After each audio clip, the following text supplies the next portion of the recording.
All right, of course, someone's singing upstairs again. Just wanted to give my thoughts on Subbook 3, which we are zipping through. I had some time last night and this morning and at lunchtime, and so here are my quick thoughts. Now, what I have gotten out of this book so far, and I appreciate more and more as we go on, especially here in Subbook 3, is this idea of a few things. There is pursual, and there is transformation and power, and there's also everything that can kind of branch out of those things. We have pursual in the divers and the soul taken who want to be ascendants. We have pursual of chemist Relo of the chain of dogs to, we've seen what they have done to a lot of the innocents. So we have in one case with the divers a pursual for power, and another case a pursual to crush, and people trying to get away from that just for survival. We have the pursual of Apsalar and Shaik almost in their own little race to become or Felicin to become the Shaik reborn. And I think when we first read it, we hope for Apsalar to be the Shaik reborn. I think the first time through, even though uh, it seems more and more clear that it's going to be Felicin as we go through, and there's going to be spoilers for the rest of the book.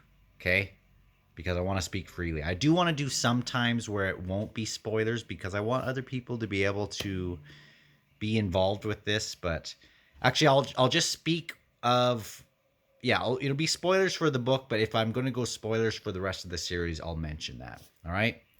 So yeah, the first time for me, I wanted it to be Apsalar because I thought she was more of a person who would maybe do better with that kind of power in that moment. Some of the people are pushing for Apsalar, saying, well, look at all you could accomplish. Look at this power you could have if you were the Shaik reborn. We look at Felicin at the same time and go, oh no, look at what she would be able to do if she was the Shaik reborn. Now, a big part of that is where they are at that moment in their arc. Not saying that Felicin doesn't have great moments where we feel for Felicin, but when you have somebody that's in her state of mind and her state of heart, or whatever you say, her current emotional state, let's just say, so much of this book has been lashing out and being upset and angry, and people trying to get to her but lashing out, and trying to get to her in awful ways. But I don't want her to have a whole bunch of power right now, because the power of the whirlwind is, it just destroys. But we know where that kind of goes. So it's interesting. She's going through this transformation and is very transformed when Bowden shows up at this fire, and when she's talking to the merchant, and the whole crazy stuff that happens, and that sort of offers a little bit of change in that way, since her and Bowden just butt heads so much. And it was interesting that she was considering going with this merchant, right?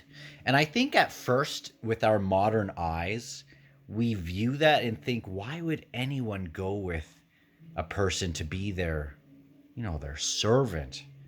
And with these, obviously, you're going to have to do these terrible things probably, and give yourself up and do what they say.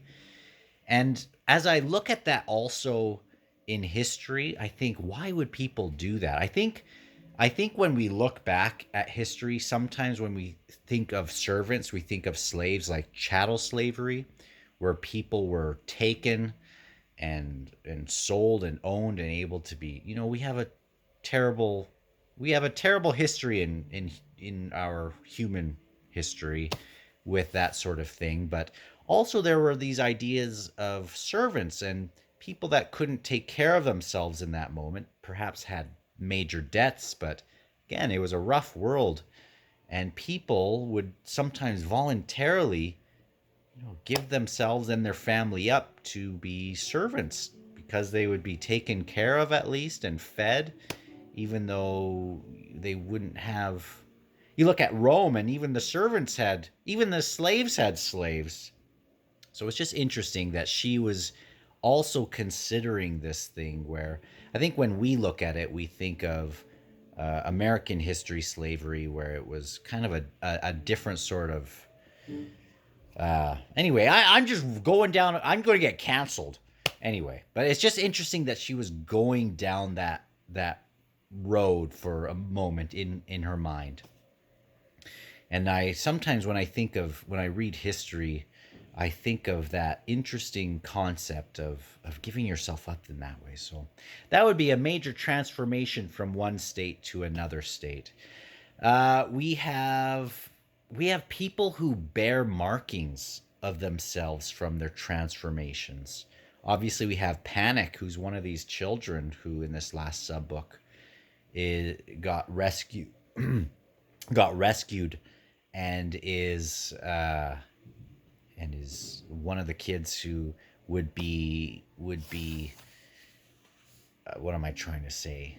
Stuck on that last I'm stupid to even bring that up. If you even talk about that, you get canceled. And I'm not meaning any sort of way about that, just so you know. But Panic is one of those kids that is a Shadow whatever now, rescued to Shadow, and is going to be one of Shadow Throne's little orphans. And Manala is there, or Manala's not there yet. Anyway, sorry. I'm just rambling now. I want to get back on target. So it's interesting that Panic has this transformation, and now he's like a familiar to Apt, which is kind of a reverse of how that sometimes goes. We have other markings that are born on people. We have Felicyn's markings that she's taken. We have people who transform in the fires. They have bronze skin now. We have people who are going through transformations emotionally. I mean, greatly. Duiker went through a transformation before this, where he was a soldier and became a historian by being taught by Talk the Elder. Do you know what's so interesting? I'll just mention, you see so much more of Kellenved's boys just kind of around as you go through this the second time.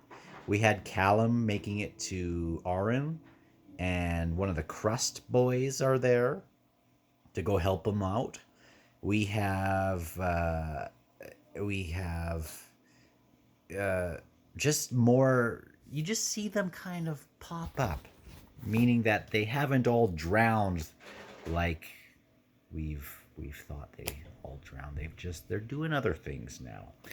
So it's so interesting. I can't wait to get to Path of Ascendancy, or Path to Ascendancy, and all that. So other transformation we have Bowden, obviously thinking he would get transformed in one way with this fire, maybe, and is now going to, he's been claimed in another way. We've had Haboric, who's gone through a transformation with his hands. And one thing that actually sparked it is this stuff with Callum. He finally gets offered passage to Malaz City, which I'm so looking forward to. I'm so looking forward to two things: the stuff with Callum and Lacine, but also the resolution of the Path of Hands. And I'm dreading the stuff with Coltane, and I want to read it again, but it's also quite the ending of this book. But what was I saying? With Callum, he leaves Manala and Keneb asks about where Callum's going, and she says she's going to follow him and pursue him. I think it was just such an interesting line that he says, where he says, in light of everything that we read in this book, of people pursuing either something or some group of people to become gods or to destroy. All these different ways of pursuing, we finally get a nice kind of version of a love interest pursual, which is so great. And like, it's nice to have a nice thing in this book because everything is just so heavy and dark. We still love it, but it's kind of a neat line to have that pursual. And I love the idea of convergence, and it's not just convergences of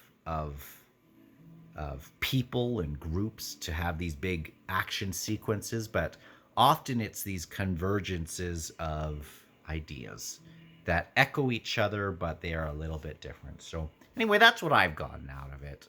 Don't cancel me. Don't cancel me. Okay? Slavery's bad. But it was just interesting that she was contemplating it. That's all I was saying. Talk to you soon if my channel's still alive.